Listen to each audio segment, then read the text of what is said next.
नमस्कार, मैं अर्चना तिवारी आप सभी का स्वागत करती हूँ दराज धर्म पर। पाकिस्तान के मुद्दे पे बात करने के लिए आज वापस से हम लोग आ चुके हैं एसपी सिन्हा सर के पास। इनके साथ हम चर्चा करेंगे। सर का ये बड़ा फेवरेट टॉपिक है, इस पे मुझे भी बात करने में बड़ा अच्छा लगता है, लेकिन बड़ा कहीं ना कहीं दुख अंदर से भी होता है कि पाकिस्तान की जो आज आवाम की हालात है वो आखिर किसकी वजह से है। क्या भारत में जो डिमोनेटाइजेशन हुआ उसकी वजह से हुआ, या फिर जो वहाँ के प्रधानमंत्री रहे इमरान खान उनकी वजह से हुआ, या फिर जो वहाँ के जितने भी राजनीतिक दल आप कहिए या फिर अभी के प्रधानमंत्री कहिए शहबाज शरीफ उनकी वजह से हुआ। ये जब मैं चीज़ें सोचती हूँ तो मुझे अंदर ही अंदर बड़ा दुख होता है कि राजनीति अपने अपने तहखाने को, अपने तिजोरियों को तो भर लेते हैं, लेकिन भुगतना बेचारी आवाम को पड़ता है। अगर आज मैं आपको पाकिस्तान की हालत बताऊं तो क्या है, तो वहाँ के जो पूर्व प्रधानमंत्री रहे इमरान खान, उनके ऊपर ये इल्ज़ाम है कि उन्होंने जो तोहफे थे जो उनको मिले थे बतौर वो प्रधानमंत्री थे तब, उनको बेच दिया और उनके पास जो उसको बेचने के बाद जो उनके पास राशि आई उन्होंने अपने पर्सनल यूज़ में उस चीज़ को लिया और IMF का भी फंड का उन्होंने गलत उपयोग जो किया है, जिसकी वजह से आज पाकिस्तान की हालत ऐसी हुई है। ये सारा मुद्दा है आज के डिस्कशन का। तो सर आपको मैं बहुत बहुत स्वागत करती हूँ हमारे चैनल के ऊपर। बहुत दिनों के बाद सर डिस्कशन का मुद्दा मिला है। सबसे पहला सर मैं यही सवाल पूछती हूँ, पाकिस्तान की जो आज ये हालात है, बुरा लगता है सर कि ऐसे जो राजनेता हैं उनकी वजह से बेचारी आवाम को भुगतना पड़ता है? क्या आपके मन में क्या सेंटिमेंट्स आते हैं? एक अंग्रेजी में कहावत है, people get the government they deserve. जो जिस चीज़ के लायक है प्रभु वही चीज़ उसको देता है। पाकिस्तान एक रोग स्टेट है, अधर्मी देश है। वहाँ न नारी सुरक्षित है, न हिंदू सुरक्षित है, न हमारे पंजाबी भाई की महिलाएं बेटियां सुरक्षित है, न देश सुरक्षित है। सवाल पैदा होता है कि इस व्यवस्था का, इस स्थिति का दोषी कौन है? मुझे लगता है दोषी है 90% दोषी है पाकिस्तान की आर्मी। कार एक्सीडेंट होता है तो दोषी कौन है? ड्राइवर की गलती से एक्सीडेंट हुआ तो ड्राइविंग सीट में कौन बैठा है? पाकिस्तान आर्मी। जब ड्राइविंग सीट में आर्मी बैठी है तो दोषी है पाकिस्तान का आर्मी। अब लोग बोलेंगे कि तो प्रजातंत्र है तो प्रजातंत्र में फिर PM का क्या रोल है? प्रधानमंत्री का रोल है वो मुखौटा है, खाली खिलौना है। वो डमरू बजाता है पाकिस्तान आर्मी और पाकिस्तान का प्रधानमंत्री नाचता है। नाचने के प्रोसेस में वो अपना हर्जाना मांग लेता है कि हमने नाचा तो हमको कहीं से गिफ्ट मिला तो हम बेच देंगे और अपने पर्सनल एक्सपेंडिचर के लिए इस्तेमाल करेंगे। आप लूट रहे हो 100%, हमको भी 10% लूटने दो भाई। तो चोर चोर मौसेराबाई वाली स्थिति है पाकिस्तान में और उनकी दुर्दशा का यही कारण है। और कुछ मुझे मुहावरे याद आ रहे हैं, बोया पेल बबूल का तो आम कहाँ से होए। एक और है, जस करनी तस भोगन दाता, नरक जात तो क्यों पछताता। अब नरक पाकिस्तान के सामने दिख रहा है तो उसका मुख्य कारण है पाकिस्तान आर्मी और इनएफिशिएंट खराब लीडरशिप। दूसरी बात जो है कि कश्मीर इशू, कश्मीर करते रहते हैं। आप यदि बबूल का पेड़ बोओगे तो आम का फल तो नहीं मिलेगा। पूरा आपका दृष्टि कश्मीर 1947 से कश्मीर पे है तो देश की सोच है ही नहीं। इंडस्ट्री कैसे बढ़े, एजुकेशन कैसे बढ़े, इंफ्रास्ट्रक्चर कैसे बढ़े, कुछ नहीं है। हाँ सर, यहाँ पे मैं एक सवाल आपसे पूछूंगी। जैसे आप कहना चाह रहे हैं मतलब कुल मिला के कि उनको अपने देश को छोड़ करके बाकी और सब चीज़ों पे ध्यान है। भारत के कश्मीर मुद्दे पे वो बात करने को तैयार हो जाते हैं, इन सब सारे मुद्दों पे। लेकिन सर मेरा सवाल यहाँ पे ये है, क्योंकि वहाँ की जनता भी हो चाहे भारत की जनता भी, उनका इंटरेस्ट थोड़ा इसमें जाग रहा है और लोग पूछना भी चाह रहे हैं कि आज जो पाकिस्तान की हालत है, क्या सच में सिर्फ और सिर्फ इमरान खान जिम्मेदार है कि जो आज जो वज़ीर आज़म वहाँ के हैं फिलहाल, शहबाज शरीफ से लेकर के जितने भी वहाँ पे राजनीतिक दल हैं या फिर जितने भी राजनीतिक लीडर्स जिनको मौका मिला पाकिस्तान के ऊपर हुकूमत करने का, क्या वो सबके सब जिम्मेदार है कि अकेले इमरान खान को जिम्मेदार कहना सही होगा? सब दोषी हैं, सब हमाम में सब नंगे, इस लूट में सब दोषी हैं। देखो पाकिस्तान की दुर्दशा का कुछ महत्वपूर्ण बिंदु में टिप्पणी करूँगा। कश्मीर पर रागलाप, पैसे का दुरुपयोग, कोalition सपोर्ट फंड के तहत जो पैसा आया वो पाकिस्तान के आर्मी जनरल्स खा गए। नोटबंदी एक बहुत बड़ा इनकम का स्रोत था पाकिस्तान के लिए। अच्छा हाँ, इस पे थोड़ा सा विस्तार करके बताइए। विस्तार का इसलिए है कि ये नोटबंदी मतलब क्यों ज़रूरी था। FICN fake Indian currency note, Pakistan में 2 फैक्ट्री थे जो फेक इंडियन करेंसी नोट बनाते थे और वो पूरा खुफिया तरीके से हिंदुस्तान के अंदर आता था और हमारी आर्थिक व्यवस्था को डेंट करता था, कमज़ोर करता था और वो पैसा पाकिस्तान में चलता था। तो पाकिस्तान में भी parallel black money fake Indian currency चलता रहता था। नेपाल में मैक्सिमम जब बार्स में है या जहाँ गैम्बलिंग हो रहा है वहाँ सब हिंदुस्तान का फेक करेंसी चलता था। तो ये तो बहुत बड़ा सोर्स ऑफ इनकम था पाकिस्तान के लिए। जब ये मोदी जी ने दरवाज़ा बंद कर दिया नोटबंदी करके, तो वो जो 2 फैक्ट्री में जो कितने गोडाउन भरे हुए थे फेक करेंसी नोट के, वो तो वेस्ट पेपर बास्केट हो गए। वेस्ट पेपर, उसका कोई मतलब नहीं। जब मतलब नहीं तो झटका लगा। आप समझते हो कि आप 400 करोड़ के मालिक हो और पता चला ओवरनाइट कि आप तो 4 आने के भी मालिक नहीं हो, तो सोचो बड़ा झटका। उसके बाद जिस तरह से पाकिस्तान में बाढ़ आई उससे उनकी हालत ख़राब हुई। फिर जैसे कोविड आया उससे पाकिस्तान की हालत ख़राब हुई। फिर ये पैसा तो लेते रहे, IMF से 23 बार लोन लिया, एक बार कर्जा लौटाया नहीं। चीन से लोन लिया, कर्जा लौटाया नहीं। चीन से सीपैक के लिए खर्चा चीन ने इन्वेस्ट किया, पाकिस्तान ने रिटर्न किया नहीं। ये भिखमंगा देश है, ये कटोरी लेके पहुंच जाता है, अल्लाह के नाम दे दे, अल्लाह का नाम दे दे। ये कब तक चलेगा। अब तो सऊदी कहता है कि मुस्लिम ब्रदरहुड छोड़ो भाई, अब कमर्शियल दृष्टिकोण से हम बात करेंगे। ये तुम्हारा जो चूरन हमको खिलाते रहो ना, हम मुसलमान हैं, ला इलाहा इल्लल्लाह, वो नहीं चलेगा। धंधे की बात करो, कब पैसा दोगे, पैसा नहीं दोगे कोई पैसा नहीं, पहले पुराना हिसाब है उसको चुकता करो। उसके बाद चीन बोलता है पैसा नहीं दे सकते तो 2 बीघा ज़मीन दे दो। एक सिनेमा था बचपन में हमने देखा था 1956-57 में, 2 बीघा ज़मीन दे दो। और पंजाब, चीन जो है पंजाब का कंप्लीट ज़मीन ले रहा है पाकिस्तान का। उसमें पंजाब प्रोविंस का, पंजाब प्रोविंस जो पंजाब में है पाकिस्तान में, वो कंप्लीट ले रहा है। पैसा नहीं दे सकते तो ज़मीन दो। जैसे हिंदुस्तान में हो रहा है कि नौकरी के बदले लैंड, तो वहाँ है पैसे के बदले में ज़मीन दो। तो पैसे का ज़मीन पंजाब, वहाँ चीन खेती करेगा, अपने लोगों को खाना देगा और पाकिस्तान को और भूखमरी कर देगा, क्योंकि पंजाब ही तो अनाज पैदा करता है पूरा पाकिस्तान के लिए। तो गया। तो यहाँ बैठे बैठे जो बिहार के जो लीडर्स हैं, आपने उनको पाकिस्तान के लीडर्स के साथ कंपेयर कर दिया, कह दिया ज़मीन के बदले लैंड वाला, उनके साथ कंपेयर कर दिया आपने, चाइना के साथ कंपेयर कर दिया। अरे वो भी तो धांधली चल रहा है भाई, वो क्या तो चल रहा है तो चल रहा है, उसमें क्या करें। ये सत्य है। ये CBI ऐसे ही थोड़ी इतना इंक्वायरी वगैरह कर रही है, सत्य है। मेरा इंटरेस्ट जाएगा इसलिए मैंने पूछा। हाँ, नहीं ऐसा है तो फिर पाकिस्तान का समस्या ये है कि जितने भी कर्ज उन्होंने ले रखे हैं वो लौटाने के ये, तो जब चीन यदि पंजाब का ज़मीन सब ले लेगा तो मतलब ग्वादर पोर्ट चीन का, उसके अगल बगल क्षेत्र पंजाब का लैंड ले लेगा, तो पाकिस्तान के पास बचा क्या है। 4-5 मुर्गी पालो, अंडे खाओ, प्रभु के गुण गाओ, यही होगा। तो पाकिस्तान की हालत बहुत ख़राब है। और ये इतना बेवकूफ़ देश है ना। मान लो मैं तुम्हारा पिता हूँ, मैं तुम्हें 100 रुपया देता हूँ कि अच्छा कॉलेज जा रही हो, ऑटो का 30-40 आना जाना 60 रुपया, 10-15 रुपये का समोसा खा लेना। तुम जाके गलत इस्तेमाल कर लेती हो तो दोषी कौन है, तुम हो कि मैं हूँ। IMF पैसा देता है, उसका दुरुपयोग होता है, आतंकवादियों के पास पैसा चला जाता है। मुजफ्फराबाद कोटली में आतंकियों को ट्रेनिंग किया जाता है, आतंकियों को नेशनल हीरो बोला जाता है। जनरल मुशर्रफ बोलता है हाफिज़ सईद हमारा नेशनल हीरो है। सोच ही गलत है।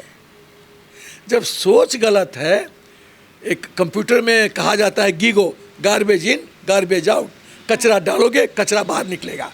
तो सोच डालोगे आतंकवाद तो निकलेगा आतंकवाद। वही हो रहा है। आज TTP इनकी बत्ती बंद किए हुए है, तो दिन रात आतंक आतंक आतंक, कश्मीर कश्मीर करते रहो। हमको तो सूट करता है, हमको सूट करता है। हमको कुछ किए बिना तुम बर्बाद हो रहे हो। हाँ, ये जो नोटबंदी का भी सिलसिला है, इसमें चिदम्बरम को देश को जवाब देना होगा कि तुम फाइनेंस मिनिस्टर थे और कैसे इस गेम में शामिल थे। ये चिदम्बरम को जवाब देना होगा। एक्चुअली लुक अगेंस्ट मतलब राष्ट्रद्रोह का चार्ज लगना चाहिए। उसी इटालियन कंपनी डेलारू से प्रिंटिंग पेपर लिया, वही प्रिंटिंग पेपर पाकिस्तान के पास जाता था और वो FICN बना लेता था। क्या इंटेलिजेंस एजेंसी हिंदुस्तान की इतनी कम थी कि उसको पता नहीं कि ये पेपर पाकिस्तान भी खरीद रहा है और डेलारू को आप ऑर्डर दे दिए? क्या ये सच नहीं है कि कितने शिप्स कंटेनर्स आए थे FICN और चिदम्बरम गैंग उसमें इन्वॉल्व था? क्यों नहीं शिप पे रोक दिया गया? क्यों नहीं कन्फिस्केट कर लिया गया? क्यों नहीं उसको जला दिया गया? जो शिप में ला रहे थे क्यों नहीं कैप्टन ऑफ द शिप को बुक किया गया? ये तो गदर है इस देश में। मुझे तो कभी कभी ताज्जुब लगता है ये देश चल कैसे रहा है। इतने हिंदुस्तान में जयचंद है उसके बाद भी देश चल रहा है। ये महाकाली की कृपा है, परमपिता परमेश्वर की कृपा है। अदरवाइज इन लोगों ने कोई कसर नहीं छोड़ा है नैया डुबोने के लिए देश को। पाकिस्तान की पॉलिटिक्स को देखते हैं हम, शुरुआत से अगर देखें तो वहाँ के प्रधानमंत्रियों का ये इतिहास रहा है, या तो उनका असैसिनेशन होगा या तो उनको जेल में जाना पड़ेगा। और हम ये अब देख रहे हैं अपने आंखों के सामने, इमरान खान का भी वही जो है जो मतलब बिल्कुल सीधा सीधा वही पृष्ठभूमि नज़र आ रही है मुझे होते हुए। आपको क्या लगता है सर, ये इतिहास वापस दोहराया जाएगा या फिर असैसिनेशन या फिर जेल? क्या लगता है क्या? तुम दो बात बोली हो, मैं एक और बिंदु ऐड करता हूँ। हाँ। पाकिस्तान की प्रधानमंत्रियों का रिजल्ट यही होता है। पहला, जैसे बोली, जेल में जाएगा, सजाता है सब। उसके बाद विदेश चला जाता, भाग जाता है, वो इम्पोर्टेंट है। हिंदुस्तान में, पाकिस्तान में रहता नहीं है। देखो नवाज शरीफ लंदन में है, इतना पैसा कमा लिया है कि वहाँ अपना चाय कॉफ़ी अपना मस्ती कर रहा है। क्या प्रॉब्लम है?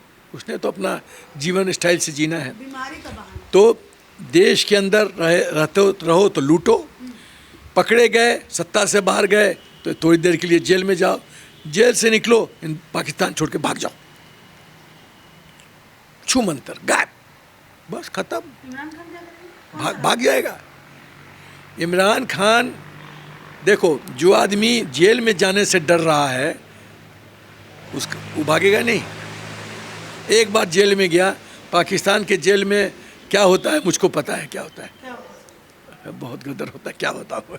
बताइए ना सर थोड़ा सा। अब ऐसे आप जैसे आप ये आधा क्वेश्चन बोल के छोड़ देते हैं ना, मेरी जनता के साथ बड़ा वो होता है, उनके साथ बड़ा ही बुरा होता है। सर आप पूरा बताइए क्या होता है जेल में? पाकिस्तान के जेल में फिजिकल टॉर्चर होता है, इमोरल एक्टिविटी होता है।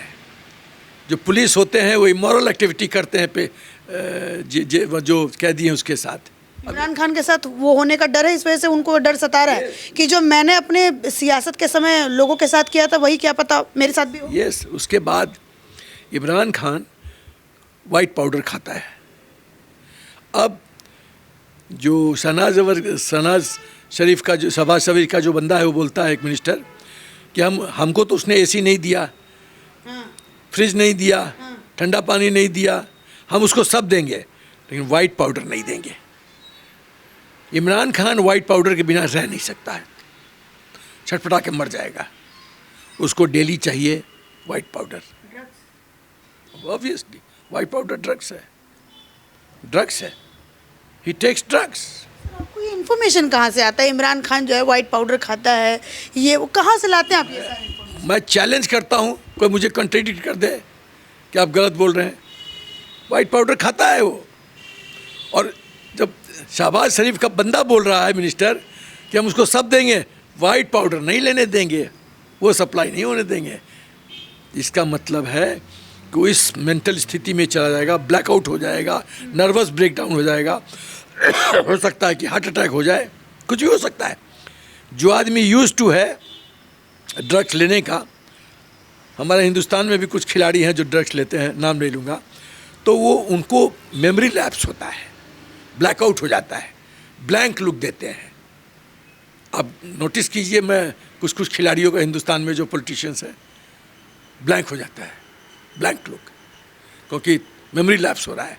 राहुल गांधी पे वार होगा राहुल गांधी? नहीं, मुझे नहीं पता, बट आप देखो अपना स्क्रीन पे देखा करो कौन क्या बोलता है, कौन ब्लैंक होता है। तो सवाल ये है कि, लेकिन इमरान खान में एक डिफरेंस है। इमरान खान ने जो किया वो पाकिस्तान का कोई प्रधानमंत्री नहीं कर पाया। जैसे इसके लिए मैं शाबाशी देता हूँ उसको। क्या? जो जुल्फिकार अली भुट्टो नहीं कर पाया, जो प्रोफेशनल पॉलिटिशियन, वो इमरान खान ने कर दिया। क्या क्या किया? आर्मी को दो टुकड़ों में बांट दिया, प्रो इमरान, अगेंस्ट इमरान। पेशावर का कोर कमांडर उसका हितैषी है, इसीलिए जब कभी उस पर खतरा आता है अरेस्ट होने का, वो पेशावर भाग जाता है। क्योंकि वहाँ पाकिस्तान में आर्मी चीफ से ज़्यादा पावरफुल है core commander. Core commander actual troops command करता है, जिसके पास सेना एक्चुअल ट्रूप्स, वही मालिक। असीम मुनीर के पास अभी कोई ताकत नहीं। असीम मुनीर चीफ है, ताकत है, लेकिन ट्रूप्स कौन कमांड कर रहा है? मैं घर का पिता हूँ, लेकिन जो खेत में मजदूर काम करने वाला 10 वो तुमको रिपोर्ट करते हैं, तो पावरफुल तुम हो कि मैं हूँ? तो फिर कोर कमांडर पावरफुल होते हैं। जब मुशर्रफ को नवाज शरीफ ने बोला था कि लैंड नहीं कर सकते, तो वो कौन लोग थे? कोर कमांडर थे, जिन्होंने पूरा एयरपोर्ट कैप्चर कर लिया, उसको रिसीव कर लिया कि अब लैंड कर जाओ, और नवाज शरीफ को सैक कर दिया। Simple game.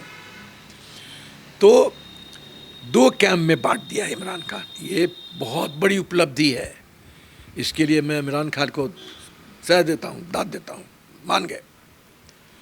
उसने पाकिस्तान आर्मी को डिफेंसिव मोड में डाल दिया है। पाकिस्तान आर्मी डर रहा है कि कुछ और ये हरकत करेगा, गृह युद्ध शुरू हो जाएगी रोड पे, तो फिर क्या होगा? फिर कुछ देश जो पाकिस्तान के शुभचिंतक हैं, उसका तो कीमा बनाएंगे। वही सही वक्त होगा पाकिस्तान को सबक सिखाने का। गृह युद्ध की स्थिति बन गई है, किसी वक्त हो सकता है। उसके बाद उसने पाकिस्तान के आवाम के अंदर एक ऐसा चूरन बेचा है कि उसको सत्ता से फॉरेन कंस्पिरेसी था, अंतर्राष्ट्रीय षड्यंत्र था उसको फेंकने में। तो वो साबित करा कि तो मैं तो राष्ट्रभक्त हूँ, मैं राष्ट्रभक्त हूँ, इसीलिए मुझे हटाया गया। साजिश से केयरफुल हो जाओ, असेंबली में अवज्ञात होगा, षड्यंत्र हुआ मेरे साथ, देशवासियों छोड़ना नहीं है। तो पहले सर देखा हम लोगों ने कितना ड्रामा किया। अभी क्या बोल रहा है कि मुझे मार भी दिया जाए तो ये जंग मत छोड़ना। मतलब वो कह रहा है कि हमको मारोगे तो तुम कष्ट में आओगे, मतलब मारो मत, हमको जेल मत भेजो, मारो मत, लेकिन हम ऐसे ही तुमको छुट्टी काटते रहेंगे। तो आर्मी को टेंशन में डाल दिया है, पॉलिटिकल लीडरशिप को टेंशन में डाल दिया है, जुडिशरी को काफ़ी हद तक डिफेंसिव मोड में डाल दिया, डरते हैं जजमेंट देने के लिए, और अपने पीटीआई को, लोगों को ऐसे भड़का दिया है कि रोड पे आके तांडव नृत्य करते हैं। जब किसी भी देश में यदि जनता जनार्दन रोड पे आ जाती है तो सेना अपने पे तो या चलाओ, अपने बंदों पे गोली चलाओ, बट सेना में आएगा कौन? यदि तुम्हारे परिवार का एक आदमी सेना के गोली से मर जाता है तो अपने परिवार के दूसरे आदमी को, किसी को भेजोगी सेना में? कभी नहीं भेजोगी। तो आएगा कौन?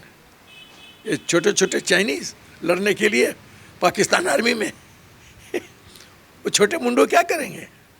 वो तो खुद हमसे बच नहीं पा रहे लद्दाख में।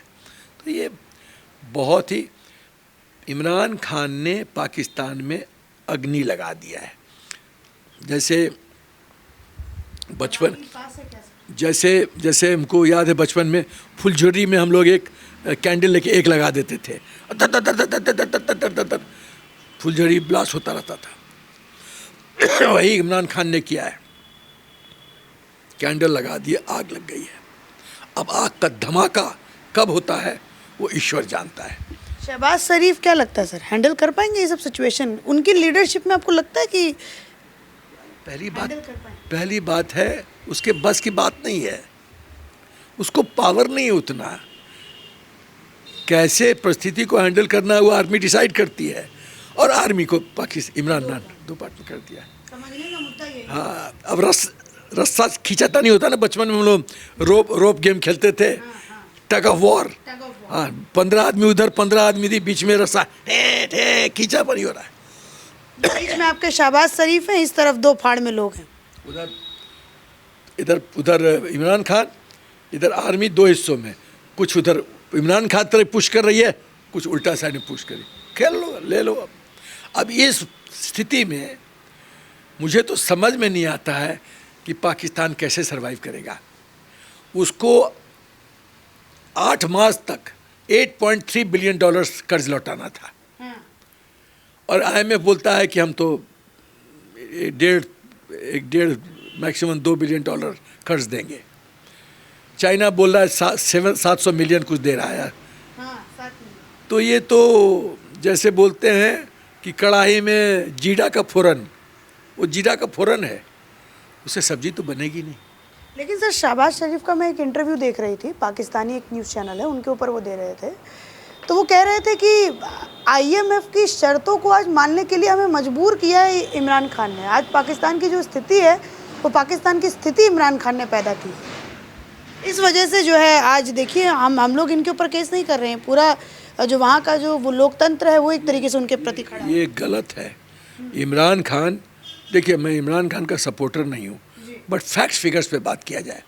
जब इमरान खान को गद्दी से हटाया गया तो पाकिस्तान का फॉरेक्स रिजर्व कितना था? 23.4 या 24 बिलियन डॉलर्स। आज कितना है? Less than 3। तो दोषी कौन है, शहबाज शरीफ या इमरान खान? वो बोल रहे हैं कि इतनी सारी शर्तें, इतना सारा कर्ज उन लोगों ने कर दिया था और इस वजह से ये सब कुछ हुआ है, मुझे बहुत कुछ चुकाना। नहीं तो 23 बार जो IMF से लोन लिया, कर्ज लिया और लौटाए नहीं, तो उस समय इमरान खान कहाँ था?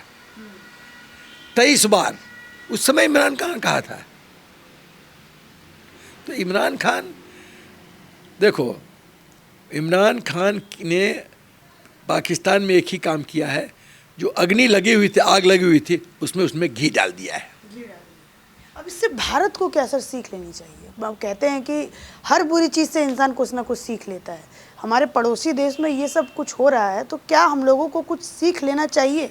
आज भारत में भी हम जो स्थिति देख रहे हैं कि हमारे विपक्ष के नेता विदेश में जाके बोलते हैं कि भारत में डेमोक्रेसी खतरे में आ चुकी है। अधीर रंजन चौधरी कहते हैं कि 3 दिन से मेरा माइक बंद हो रखा है। तो हम लोगों को क्या सीखना चाहिए सर? कुछ सीखने की ज़रूरत है भी कि नहीं?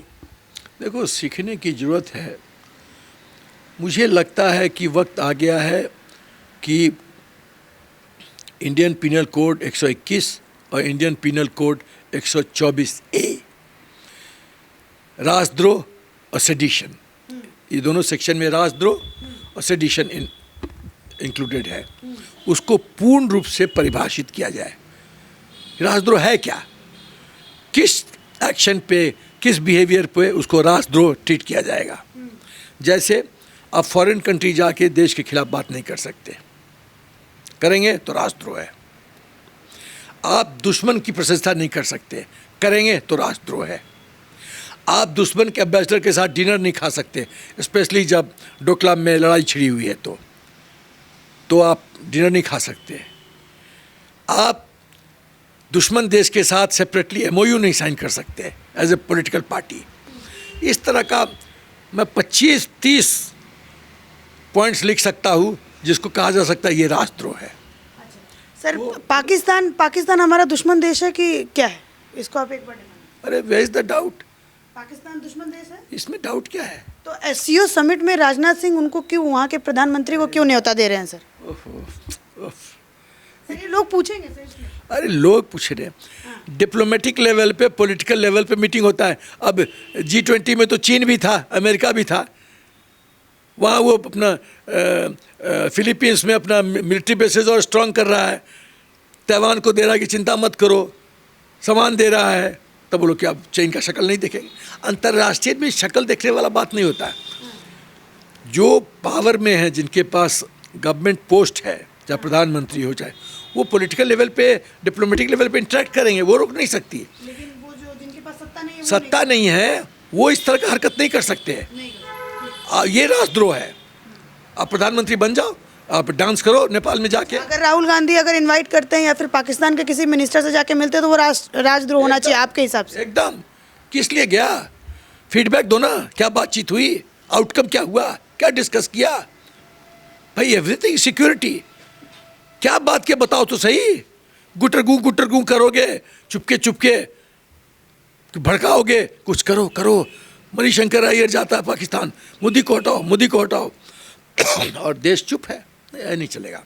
तो परिभाषित करो आईपीसी 121, 124 से, फास्ट ट्रैक कोर्ट का गठन करो, 30 दिन में न्याय, कैपिटल पनिशमेंट, या तो देश से बाहर जाओ, फेंको बाहर, और नहीं तो अंडमान में भेजो, इतने आइलैंड हैं अनहैबिटेड, वहाँ भेज दो ताकि गंध यहाँ से निकले। उसके बाद एक कोड ऑफ कंडक्ट होना चाहिए, डूज एंड डोंट्स, कि एज जनता के प्रतिनिधि आप ये कर सकते हैं, ये नहीं कर सकते, ये डूज एंड डोंट्स होना चाहिए। हमारे आर्मी में डूज एंड डोंट्स है, ये कर सकते हो, ये नहीं कर सकते। तो जब पता हो जाएगा ये डूज एंड डोंट्स है, डोंट में फंसे, जो डोंट वाला काम हरकत करता है पॉलिटिकली बैन कर दो, 2 टर्म के लिए 10 साल तक इलेक्शन नहीं लड़ सकते। एक और बिंदु, इस देश में परिवारवाद की राजनीति खत्म करने की जरूरत है। सब भ्रष्टाचार की जड़ है परिवारवाद, कि लोग 10 जनरेशन का पैसा बना के मरना चाहते हैं। परिवारवाद का राजनीति खत्म करो, और यदि कोड ऑफ कंडक्ट डिफाइन हो जाता है तो मेरा ख्याल है काफ़ी लोग सुधर जाएंगे। फिर वो जो इलेक्शन कमीशन का तलवार उनके गर्दन पे नज़र आएगा ना, कैसे लोग बैक ट्रैक करते हैं। एक आदमी ने लोकसभा में बोला ना, सुप्रीम कोर्ट में माफ़ी मांगा ना, किसी बिंदु पे टिप्पणी किया था, क्यों माफ़ी मांगा? इनको सब पता है कि ये जलेबी छान रहे हैं, सब पता है सत्य क्या है, असत्य क्या है। लेकिन सर जैसे अभी तुम प्रधानमंत्री को चोर बोल दोगी, सबूत तुम्हारे पास है नहीं, and you will get away with murder, तुम पर कुछ नहीं होगा। तुम प्रधानमंत्री के पिता पे इतना अभद्र भाषा इस्तेमाल करोगे और तुम पर कुछ नहीं होगा। कोई वक्तव्य अकाउंटेबल आपको होल्ड किया जाएगा। आपने कुछ बोला तो यू आर अकाउंटेबल। या तो साबित करो या फेस द म्यूजिक, सिंपल। या तो साबित कर दो, गट्स है तो, एविडेंस है तो साबित करो। भाई कोर्ट में क्या होता है, आपने कहा फलानवा ने डकैती किया, साबित दो। जज साहब ये थोड़ी कहते हैं कि इसका ये मुंह काला है, शकल से बदमाश लग रहा है इसलिए हैंग हिम, ऐसे तो नहीं बोलते सबूत दो। तो आप कुछ बोलते हो तो सबूत दो। मतलब ये सीखने की जो है वो ज़रूरत है भारत को, ये हाई टाइम आ चुका है। मतलब हाई टाइम नहीं, मैं तो बोलता आज ही रात को हो जाना चाहिए। हाई टाइम का टाइम तो बहुत बीत गया। जैसे हम लोग को आर्मी में जब सीनियर्स होते थे, बोला I want this job done as of yesterday, अरे यस्टरडे तो बीत गया।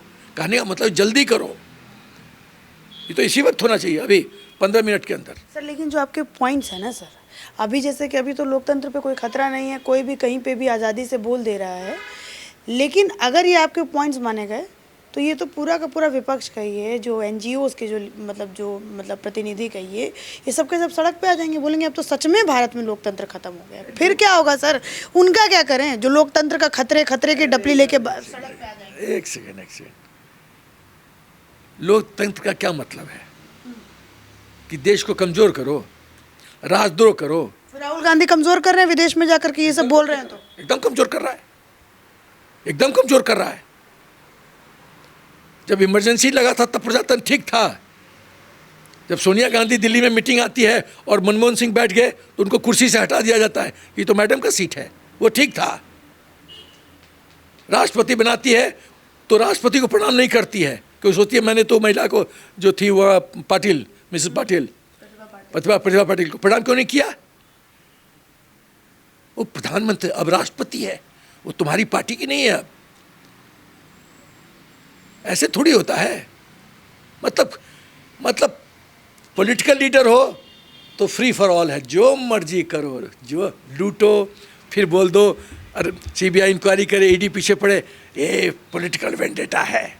इनके 3-4 शब्द है फिट, वो इन्होंने प्ले कार्ड रखा है, बस जहाँ देखो पॉलिटिकल वेंडेटा, मोदी जी डर गए, मोदी जी अरे काहे का यार, तुम्हारा क्षेत्र कर्म क्षेत्र है पॉलिटिकल एरना, उसमें अपना परफॉर्मेंस दिखाओ ना, इलेक्शन जीत के दिखाओ। कुछ बोलते हो तो सबूत दो।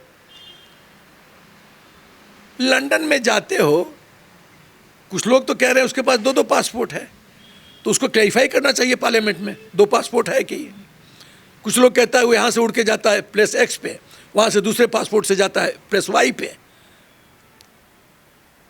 जब सिक्योरिटी दिया जाता है उसको तो लेना नहीं चाहता है विदेश में, क्योंकि सब पता चलेगा कहाँ कहाँ गया है। तो ये सब क्या हो रहा है? मतलब तुम सबसे बड़ा तो दोषी एमओयू साइन करना है। How can you sign MoU with enemy country as a political party? और कुछ नहीं होता है, क्योंकि कोड ऑफ कंडक्ट में डिफाइन नहीं है, डूज एंड डोंट्स में डिफाइन नहीं है, तो बस ऐश करो। ऐसे ही आपको जनता पसंद नहीं करती है सर, इतना जो एकदम स्पष्ट साफ साफ बोलते हैं ना। अभी बहुत सारे आपके लिए कमेंट्स आने वाले हैं। एसपी सिन्हा सर के पॉइंट्स तो एकदम दमदार हैं, इसी वजह से लोग आपको पसंद करते हैं सर। और इस डिस्कशन का मैं समापन यहीं पे करना चाहूँगी, क्योंकि शायद मेरे ख्याल से कितना मिनट हो गया आकाश? आधे घंटे का डिस्कशन हुआ है हम लोगों का। मुद्दा शुरू हुआ था पाकिस्तान पे, मैंने बस थोड़ा सा एसपी सिन्हा सर को पूछा कि क्या सीखना चाहिए भारत को पाकिस्तान की स्थिति से, तो एसपी सिन्हा सर ने पूरा एकदम स्पष्ट बता दिया है कि ये पॉइंट हैं और इन सबको क्लियर करके भारत को ये चीज़ें सीखनी चाहिए। यहाँ तक कि राहुल गांधी पे भी सवाल उठा दिया है। इसी के साथ धन्यवाद।